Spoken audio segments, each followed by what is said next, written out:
ನಿಮ್ಮ ಚಾನಲ್ಗೆ ನಿಮ್ಮೆಲ್ಲರಿಗೂ ಮತ್ತೊಮ್ಮೆ ಸ್ವಾಗತ. ಬೆಳಗ್ಗೆ ಆ್ಯಕ್ಚುಲಿ ವಿಡಿಯೋ ಸ್ಟಾರ್ಟ್ ಮಾಡ್ತಾ ಇದ್ದೀನಿ. ತಿಂಡಿ ಆಯಿತು. ತಿಂಡಿ ಸಿಂಪಲಿ ಉಪ್ಪಿಟ್ಟು ಜೊತೆ ಕಾಳಿಗೆ ಅಂದರೆ ಪ್ರೋಟೀನ್ಗೆ ಅಂತ ಕಾಬೂಲ್ ಕಡ್ಡೆ ನೆನೆಸಿದೆ. ಅದ್ರದ್ದು ಜಸ್ಟ್ ಸಲಾಡ್ ಥರ ಮಾಡಿಕೊಂಡು ತಿಂದಿದ್ದಾಯಿತು. ಅಡುಗೆಗೆ ಇನ್ನೂ ರೆಡಿ ಮಾಡ್ಕೊಂಡಿದ್ದೀನಿ. ಬೇಳೆ ಬೇಯಿಸ್ಕೊಂಡಿದ್ದೀನಿ ಅಷ್ಟೇ. ಅಲ್ಲಿಗೆ ಹೋಗಬೇಕು. ಅಲ್ಲಿಗೆ ಹೋಗಿ ಅಲ್ಲಿ ಮೇಲ್ಗಡೆ ಈ ವಿಷಯ ಹೇಳಿದ ದಿನ ಸೊಪ್ಪು ಕಿತ್ಕೊಂಡು ಪಲ್ಯ ಮಾಡ್ಕೊಂಡು ತಿಂತೀವಿ ಅಂತ. ಸೊಪ್ಪು ಹಾಗೆ ಸಾಕಷ್ಟು ಗೋರಿಕಾಯಿ ಬಿಟ್ಟಿದೆ, ತೋರಿಸ್ತೀನಿ ಅಲ್ಲಿ ಹೋದ್ಮೇಲೆ. ಆ್ಯಂಡ್ ಅದಕ್ಕಿಂತ ಮುಂಚೆ ಆ್ಯಕ್ಚುಲಿ ಇವತ್ತು ಬಟ್ಟೆಗಳನ್ನ ಸಾಕಷ್ಟು ಡೀಕ್ಲಟರ್ ಮಾಡ್ತಾಯಿದ್ದೆ. ಏನಾಗುತ್ತೆ ಅಂದರೆ ಕೆಲವು ಡ್ರೆಸ್ಸಸ್ಗಳು ಏನು ಮಾಡಿದ್ರು ಬೇಗ ಹರಿದೋಗಲ್ಲ. ಉಪಯೋಗಿಸಿ ಫುಲ್ ಸಾಕಾಗೋಗ್ಬಿಟ್ಟು ನಾವೇ ಸಾಕು ಅಂತ ಆಚೆ ಹಾಕಬೇಕು. ಏನು ಮಾಡ್ತೀವಿ, ಕಾಟನ್ ಎಲ್ಲ ಕೆಲವು ಲೈಕ್ ಈ ಥರದ ಕೆಲವೆಲ್ಲ ಕಾಟನ್ ಇರುತ್ತಲ್ಲ, ಫ್ರಾಕ್ಗಳು ಎಲ್ಲ, ಈ ಕಾಟನ್ ಎಲ್ಲ ಏನು ಮಾಡ್ತೀನಿ, ಕಟ್ ಮಾಡಿಬಿಟ್ಟು ವರ್ಷಕ್ಕೆ ಬಟ್ಟೆ ಅಂತ ಇಟ್ಕೊಂಡ್ಬಿಡ್ತೀನಿ. ಯೂಶಲಿ ಅಂತಿರೋದು ಸ್ಮಾರ್ಟ್ ಕಾಟನ್ನೇ. ಬಟ್ ಅದ್ರ ಮಧ್ಯೆ ಕೆಲವೇನಾಗುತ್ತೆ, ಫುಲ್ ಕಾಟನ್ ಅಲ್ಲದೆ ಇರೋದು, ಲೈಕ್ ಕೆಲವು ಟಿ ಶರ್ಟ್ಸ್ಗಳು ಅಥವಾ ಬೇರೆ ಸ್ವಲ್ಪ ಪಾಲಿಸ್ಟರ್ ಮಿಕ್ಸ್ ಆಗಿರ್ತಲ್ಲ, ಆ ಥರದ್ದೆಲ್ಲ ನೀರು ಒರ್ಸೋಕ್ಕಾಗಲ್ಲ. ಅದನ್ನೆಲ್ಲ ಆಬ್ವಿಯಸ್ಲಿ ಆಚೆ ಹಾಕಲೇಬೇಕು. ಸೊ ಇವತ್ತು ಎಷ್ಟು ಒಂದು ಕಡೆ ಡಂಪ್ ಮಾಡಿ ಫುಲ್ ವಾರ್ಡ್ರೋಬಲ್ಲಿ ಒಂದು ಸೈಡ್ ಫುಲ್ ಹಳೆ ಪ್ಯಾಂಟ್ಗಳು ಎಲ್ಲ ಹಂಗಂಗೆ ಇತ್ತು. ಅದಕ್ಕೆ ಅವಿಷ್ಟನ್ನು ಡೀಕ್ಲಟರ್ ಮಾಡಿ ಇಲ್ಲಿ ನೋಡಿ ಕಾಣಿಸ್ತಾ ಇರ್ಬೋದು. ಇಷ್ಟೇ ಬಟ್ಟೆ ಇಟ್ಕೊಂಡಿದ್ದೀನಿ, ಲೈಕ್ ಮನೆಗೆ ಹಾಕ್ಕೊಳ್ಳೋಕ್ಕೆ ತುಂಬ ಮಿನಿಮಲ್ಲಾಗಿ ಇಟ್ಕೊಳ್ಳೋಣ ಅಂತ. ಆ್ಯಂಡ್ ಇನ್ನೊಂದೇನು ಅಂದರೆ, ದಿನ ಬೆಳಗಿಂದ ರಾತ್ರಿಗೂ ನಾನು ಯೂಶಲಿ ನನ್ನ ಪ್ರಕಾರ ನನಗೆ ವಿಡಿಯೋನಲ್ಲಿ ಹೇಳ್ತಾ ಇರ್ತೀನಿ, ಜನರಲೈಸ್ಡ್ ಅಲ್ಲ ಇದು. ನೈಟಿ ಹಾಕೊಳ್ಳೋದು ಅಥವಾ ಮಾಮೂಲಿ ಯಾವಾಗಲೂ ಒಂದು ಪ್ಯಾಂಟು ಒಂದು ಟಿ ಶರ್ಟು, ನಾನು ಆ ಥರದವಳು ಅಲ್ಲ. ಫಸ್ಟಿಂದ ನನಗೆ ನಾನು ಕ್ಲೀನಾಗಿ ಏನಿರ್ತೋ ಆ ಡ್ರೆಸ್ನ, ಕಲರ್ಫುಲ್ಲಾಗಿರೋ ಡ್ರೆಸ್ನ ಹಾಕ್ಕೊಂಡು ಇಡೀ ದಿನ ಇರ್ತೀನಿ ನಾನು. ಅದಾದಮೇಲೆ ರಾತ್ರಿ ಮಾತ್ರ ನೈಟಿ ಅಥವಾ ಯಾವುದೋ ಒಂದು ಮಾಮೂಲಿ ಟಿ ಶರ್ಟ್ ಅಥವಾ ಪ್ಯಾಂಟ್ ಹಾಕ್ತೀನಿ. ಸೊ ಹಾಗಾಗಿ ನನಗೆ ತುಂಬ ನೈಟ್ ಡ್ರೆಸ್ಗಳೆಲ್ಲ ನೆಸೆಸಿಟಿ ಇರೋಲ್ಲ. ಅದಕ್ಕೆ ಎಲ್ಲನೂ ಆಚೆ ಹಾಕ್ಬಿಟ್ಟು ಜಸ್ಟ್ ಈ ಥರದ್ದು ಎರಡು ಕಾಟನ್ ನೈಟಿ ಇಟ್ಕೊಂಡಿದ್ದೀನಿ. ಈ ಥರ ಪ್ರಿಂಟ್ ಇಷ್ಟಪಟ್ಟು ತೊಗೊಂಡು ಬಂದಿದೆ ಅಂತ. ಆ್ಯಂಡ್ ಅದ್ರ ಜೊತೆ ಈ ಥರದ್ದು ಮಾಮೂಲಿ 2 ಪ್ಯಾಂಟು, ಆಮೇಲೆ ಒಂದೆರಡು ದಿನ ರಾತ್ರಿ ಎಮರ್ಜೆನ್ಸಿ ಬೇಕು ಅಂದರೆ 2 ಟಿ ಶರ್ಟು. ಇಷ್ಟೇ ಮನೆಗೆ ಹಾಕ್ಕೊಳ್ಳೋಕೆ ರಾತ್ರಿಗೆ ಅಂತ ಇಟ್ಕೊಂಬಿಟ್ಟು ಮಿಕ್ಕಿದಷ್ಟು ಕೆಲವು ಚೆನ್ನಾಗಿರೋದಿತ್ತು ಬಟ್ಟೆಗಳು. ಅದನ್ನು ಎಷ್ಟೊಂದು ಜನ ಹಾಕೊಳ್ಳೋರು ಇರ್ತಾರಲ್ಲ, ಒಂದು ಸ್ವಲ್ಪನೂ ಹರಿದಿರಲ್ಲ. ಸೊ ಅದನ್ನು ಕೊಟ್ಟೆ. ಮಿಕ್ಕಿದ್ದು ಯಾವುದು ಹರಿದಿತ್ತು ಹಾಳಾಗೋಗಿತ್ತು ಅದನ್ನು ಕಸಕ್ಕೆ, ಡ್ರೈ ವೇಸ್ಟ್ಗೆ ಹಾಕಿ ಖಾಲಿ ಮಾಡ್ಕೊಂಡು ಇಷ್ಟನ್ನ ಇವಾಗ ಸಾರ್ಟ್ ಔಟ್ ಮಾಡಿ ಇಟ್ಕೋಬೇಕು. ಆ್ಯಂಡ್ ಅದ್ರ ಜೊತೆ ಈ ಥರದ್ದು ಮಾತ್ರ ಒಂದೆರಡು ಚೆನ್ನಾಗಿರೋದು ಎಲ್ಲ ಬಿಸಾಕಿಲ್ಲ, ತುಂಬ ಬಾಳಿಕೆ ಬರುತ್ತೆ ಈ ಥರ ಕಾಟನ್ ಟಾಪ್ಸ್ ಎಲ್ಲ. ಸೊ ಇದನ್ನು ಇಟ್ಕೊಂಡು ಜೋಡಿಸಿ ಇಟ್ಕೋತಾ ಇದ್ದೀನಿ. ಈಗೆಲ್ಲ ಆಲ್ಮೋಸ್ಟ್ ಈ ಸದ್ಯಕ್ಕೆ ಇಷ್ಟ ಇರಲಿ. ಈಗ ಅಲ್ಲಿ ಹೊರಡ್ತಾ ಇದ್ದೀನಿ. ಅಲ್ಲಿ ಹೋಗಿ ಪ್ಯಾಕ್ ಮಾಡಿ ಗೋರಿಕಾಯಿ ಬೆಳೆದಿದೆ, ತೋರಿಸ್ತೀನಿ ಬನ್ನಿ, ಹೊರಡೋಣಂತೆ. ಮಳೆ ಸಿಕ್ಕಾಪಟ್ಟೆ ಜೋರಾಗಿ ಬಂತಲ್ಲ ನೆನ್ನೆ, ಹಾಗಾಗಿ ಪ್ರಾಬ್ಲಮ್ ಏನಾಗಿದೆ ಅಂದರೆ, ಇಲ್ಲಿ ನೋಡಿ ಈ ಗಿಡ ಫುಲ್ಲು ಬಗ್ಗೋಗ್ಬಿಡಿದೆ. ಸರಿ ಬದನೆಕಾಯಿ ಇದು ರೆಡಿ ಇದೆ. ಇಲ್ಲಿ ನೋಡಿ ನಿಮ್ಗೆ ತೋರಿಸ್ತೀನಿ ಅಂತ ಹೇಳಿದ್ದೆ. ಗೋರಿಕಾಯಿ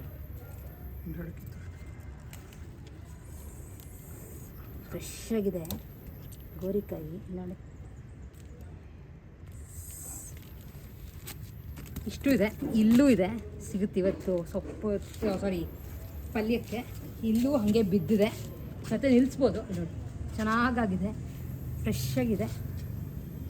ಸೊ ಕಿತ್ಕೊಂಡು ಇವತ್ತು ನಾಳೆನೋ ಪಲ್ಯ ಇಲ್ಲಿ ತೊಗೊಂಡ್ಬಿಟ್ಟಿದೆ. ಅಲ್ಲಿ ಸಾಕಷ್ಟು ಬಿಟ್ಟಿದೆ. ನೋಡಿ ಕಿತ್ಕೊಂಡ್ಮೇಲೆ ತೋರಿಸ್ತೀನಿ ಎಷ್ಟು ಬರುತ್ತೆ ಅಂತ. ಹಾಗೆ ಬನ್ನಿ ಇಟ್ಕೋತೀನಿ.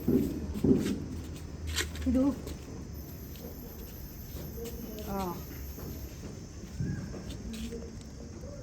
ಹೀರೆಕಾಯಿ ಇಲ್ಲೊಂದಿದೆ. ಆ್ಯಂಡ್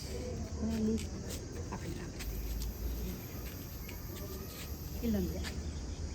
ದೊಡ್ಡದಾಗುತ್ತೆ ಅಂತ ಅಂದ್ಕೊಂಡಿದ್ದೀವಿ, ನೋಡೋಣ. ಅದ್ರ ಜೊತೆ ಇನ್ನೊಂದು ಅಪ್ಡೇಟ್, ಕರ್ಬೂಜ ದಪ್ಪ ಆಗಿದೆ. ಸುಮಾರು ಒಂದು 4-5 ಇದೆ, ಬಟ್ ಅದೊಂದು ಸ್ವಲ್ಪ ದಪ್ಪ ಆಗಿದೆ. ಅದನ್ನ ಹಾಗೆ ಬಿಟ್ಟಿದ್ದೀವಿ. ಮಿಕ್ಕಿದ ಮಾಮೂಲಿ ಸೊಪ್ಪುಗಳು, ಬದನೆಕಾಯಿ, ಹಾಗಲಕಾಯಿ ಎಲ್ಲ ಬೇಕಾದಷ್ಟು ಬಿಟ್ಟಿದೆ. ಆ್ಯಂಡ್ ಚಿಕ್ಕದು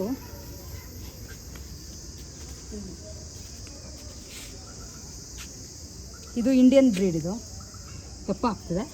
ಅದ್ರ ಜೊತೆ ಇದು ಮತ್ತು ಇದು ಬೇರೆ ಇದ್ರದ್ದು ಅಂದರೆ ಚಂದ್ರಸೀಬೆ ಅಂತ. ಇದು ನೋಡಿ ಸ್ವಲ್ಪ ಅದನ್ನು ಉದ್ದಕ್ಕೆ ದೊಡ್ಡದಾಗಿ ಆಗ್ತಿದೆ. ದೊಡ್ಡದಾದ್ಮೇಲೆ ತೋರಿಸ್ತೀನಿ.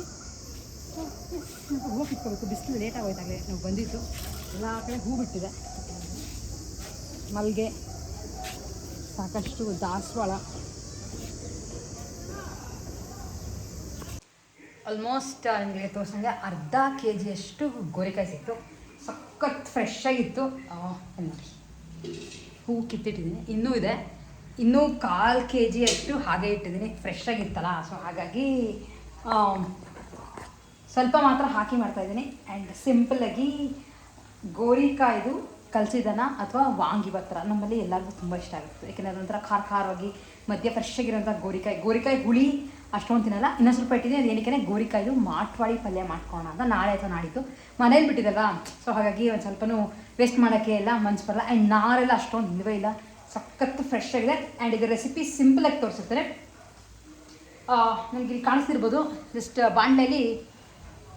ಬಾಣಲೆಗೆ ಮಾಮೂಲಿ ಒಗ್ಗರಣೆ ಮಾಡಿಕೊಂಡು ಸ್ವಲ್ಪ ಹಿಂಗೆ ಹಾಕಿದ್ದೀನಿ. ಯಾಕೆಂದರೆ ಈರುಳ್ಳಿ ಎಲ್ಲ ಏನೂ ಆಗದೆ ಇರೋದ್ರಿಂದ ಒಗ್ಗರಣೆಗೆ ಸಾಸಿವೆ, ಜೀರಿಗೆ, ಕಡಲೆಬೇಳೆ, ಉದ್ದಿನಬೇಳೆ, ಸ್ವಲ್ಪ ಹಿಂಗೆ ಹಾಕ್ಬಿಟ್ಟು ಕ್ಲೀನಾಗಿ ಅದು ಒಗ್ಗರಣೆ ಮಾಡಿಕೊಂಡು ಅದಕ್ಕೆ ಒಂದು ಟೊಮ್ಯಾಟೊ ಹಾಗೆ ಹೆಚ್ಚಿದಂಥ ಗೋರಿಕಾಯಿ, ಸ್ವಲ್ಪ ಉದ್ದುದ್ದಕ್ಕೆ ಹೆಚ್ಚಿದ್ದೀನಿ ಗೋರಿಕಾಯಿನ. ನೋಡಿ ಕಾಣಿಸ್ತಿದೆಯಾ? ಇದಾಗಲೇ ಆಲ್ಮೋಸ್ಟ್ ಬೇಯೋಕ್ಕೆ ಬಂದಿದೆ. ಉಪ್ಪು ಹಾಕಿದ್ದೀನಿ, ಏಕೆಂದರೆ ಹೋಳಿಗೆಲ್ಲ ಸ್ವಲ್ಪ ಉಪ್ಪು ಅಂಟ್ಕೋಬೇಕು ಅಂತ. ಇನ್ನೊಂದು ಚೂರು ನೀರು ಹಿಂಗಬೇಕು. ಸೊ ನೀರು ಹಿಂಗಿರೋ ಅಷ್ಟು ಸಾಕು. ಈಗ ಇದಕ್ಕೆ ಮನೆಯಲ್ಲೇ ಮಾಡಿಕೊಂಡಿರೋ ಅಂಥ ಟೊಮ್ಯಾಟೊ ಬಾತ್ ಪೌಡರ್ ಹಾಕ್ತಾಯಿದ್ದೀನಿ. ನೀವು ಬೇಕಿದ್ರೆ ಬೇರೆ ವಾಂಗಿಬಾತ್ ಪುಡಿ ಈ ಥರದ್ದು ಏನೇ ಇದು ಹಾಕ್ಬೋದು, ಬಟ್ ನಮಗೆ ಟೊಮೆಟೊ ಬಾತ್ ಪೌಡರ್ ಇಷ್ಟ ಆಗುತ್ತೆ. ಸ್ವಲ್ಪ ಬೇರೆ ಇಂಗ್ರೀಡಿಯೆಂಟ್ಸ್ ಬೇರೆ ಇರ್ತಲ್ಲ, ಸೊ ಹಾಗಾಗಿ ಅಷ್ಟನ್ನು ಟೊಮೆಟೊ ಬಾತ್ ಪೌಡರ್ ಹಾಕಿ ನೆಕ್ಸ್ಟ್ ಮಾಡಬೇಕಾದ್ರೆ ಬೇಕಿದ್ರೆ ನಿಮಗೆ ರೆಸಿಪಿ ತೋರಿಸ್ತೇನೆ. ಖಾರ ಎಷ್ಟು ಬೇಕೋ ಅಷ್ಟು ನೋಡಿಕೊಂಡು ಹಾಕ್ಕೊಂಡು ಒಂದು 2 ನಿಮಿಷ ಹಿಂಗೆ ಬಿಟ್ಟರೆ ಕೊಬ್ಬರಿ ಎಲ್ಲ ಹಾಕಿರ್ತೀವಲ್ಲ ಪುಡಿಗೆ, ಸೊ ಗಟ್ಟಿಯಾಗುತ್ತೆ.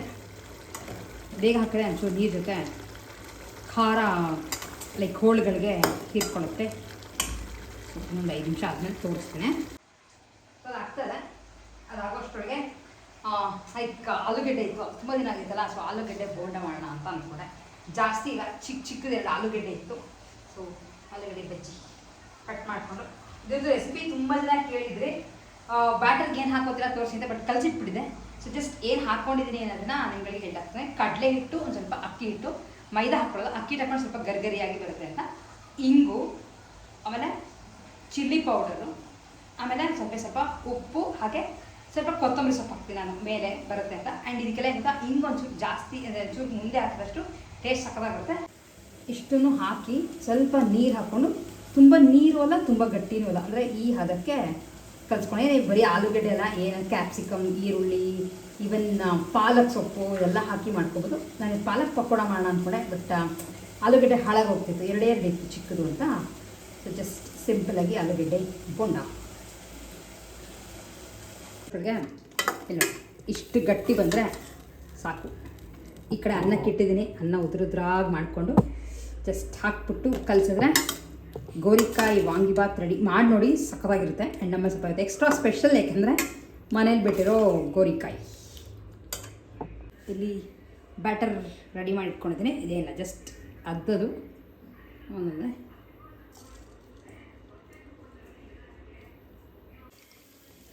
ಫಸ್ಟ್ ಒಂದು ಸ್ವಲ್ಪ ಎಣ್ಣೆ ಕಾದಿರಲಿಲ್ಲ, ಅದಕ್ಕೆ 1 ನಿಮಿಷ ಬಿಟ್ಬಿಟ್ಟು ಚೆನ್ನಾಗಿ ಕಾದ್ಮೇಲೆ ಹಾಕಿ ಕ್ರಿಸ್ಪಾಗುತ್ತೆ. ನಾನು ತುಂಬ ಎಣ್ಣೆ ಹಾಕ್ಕೊಂಡು ಕೈಯಲ್ಲಿ ಹಾಕಿದೆ, ಮತ್ತು ಕರ್ದಿದ ಎಣ್ಣೆ ತುಂಬ ಮಿಕ್ಕಿದ್ರೆ ಟೇಸ್ಟ್ ಆಗುತ್ತೆ. ರೆಡಿ ಇದೆ, ಸಂಜೆ ಸ್ನ್ಯಾಕ್ಸ್ಗೆ ಚೆನ್ನಾಗಿರುತ್ತೆ.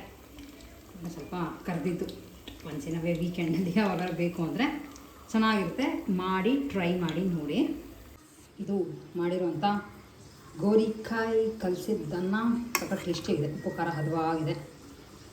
ಚೂರು ಮಿಕ್ಸ್ ಆಗಬೇಕು, ಬಿಸಿ ಇದೆ ಹಂಗೆ ಬಿಟ್ಟೇನಿ. ಹಾಕಿ ಅದ್ರ ಜೊತೆ ಬಡಿಸ್ಕೊಳ್ಳೋಕ್ಕೆ ಅಂತ ಆಲೂಗಡ್ಡೆ ಬಜ್ಜಿ.